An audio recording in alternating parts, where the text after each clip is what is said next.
Olá amigos, graça e paz, Evangelho de Mateus, capítulo de número 4, verso de número 1, seguimos meditando nesse texto. Então foi conduzido Jesus pelo Espírito ao deserto. Sabemos que isso aqui é uma narrativa posterior, os evangelistas narram a história de Jesus pós o fato acontecido. Eu não sei dizer aqui com quantos anos depois foram escritos aqui os evangelhos, e esta interpretação foi conduzido, Marcos diz o impeliu, Lucas diz que foi levado pelo Espírito. Isso é uma interpretação depois do fato ocorrido. Nós temos aqui uma pessoa adulta, Jesus já no corpo de homem, né? Você que vem me acompanhando, nós vimos toda a narrativa do Espírito Santo descendo sobre Maria, Jesus sendo gerado, sendo menino. Alguns evangelhos falam dele adolescente, agora aqui ele está já uma pessoa de estatura adulta, mas na visão, na interpretação, na perspectiva de João, nós entendemos que aqui era o rei do universo num corpo humano. Era o Deus onisciente, onipresente, onipotente. Era o verbo que estava lá no início, que estava com Deus, que era Deus num corpo humano. João, no capítulo 1, ele dá testemunho desse Jesus, ele chama de o Cordeiro de Deus.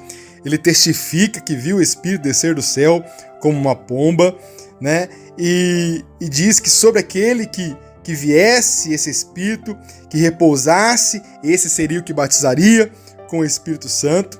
E João, lá no verso 34, diz que eu vi e tenho testificado que este é o Filho de Deus. E nesse contexto que Marcos fala, e também Lucas fala, e aqui nós estamos na narrativa de Mateus, conduzido pelo Espírito Santo, cheio do Espírito Santo. Depois do fato acontecido, eles entenderam, né, que essa pessoa aqui, né, este Deus encarnado, ele estava cheio do Espírito Santo. Tem um texto na Bíblia, alguns textos na Bíblia que falam de fé, por exemplo, Hebreus capítulo 11, verso 6, diz que sem fé é impossível agradar a Deus. Romanos 14, 23 diz tudo que não é de fé é pecado. Então, as nossas atitudes têm que ser mediante a fé. Para mim estar aqui falando com você nesta oportunidade é um ato de fé. É um ato de fé. Quando nós fomos desafiados para essa missão, nós não perguntamos as condições, nós não perguntamos as circunstâncias, nós não perguntamos qual seria o retorno para esse trabalho. E aqui está o nosso mestre. E eu entendo e acredito que nós vamos meditar mais sobre esse texto para falar disso, mas aqui, porque quando a gente recebe uma missão, né, principalmente no reino de Deus, principalmente no reino espiritual, que a gente tem uma missão, né, principalmente para os chamados para estar numa liderança, a primeira preocupação é qual é o tamanho da igreja, qual é o status, qual é o salário que vou receber, aonde eu vou morar, eu vou ter o que comer, eu vou ter o que beber.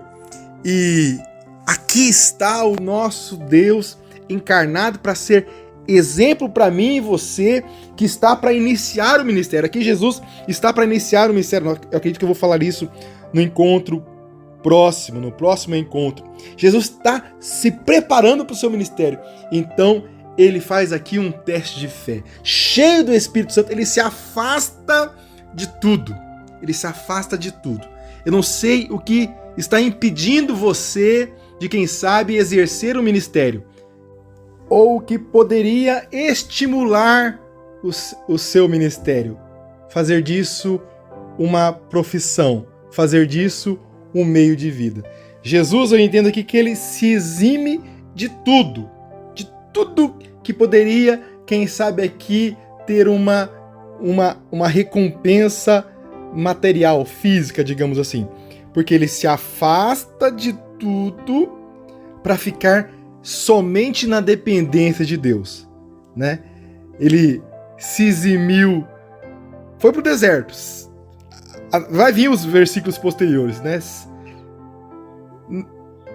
Isolado, sem água, sem comida e ali à disposição de Deus, crendo que o Senhor supriria todas as suas necessidades. Está preparando para começar o seu ministério. É coisa impressionante. Vem comigo, vamos juntos. Que Deus te abençoe.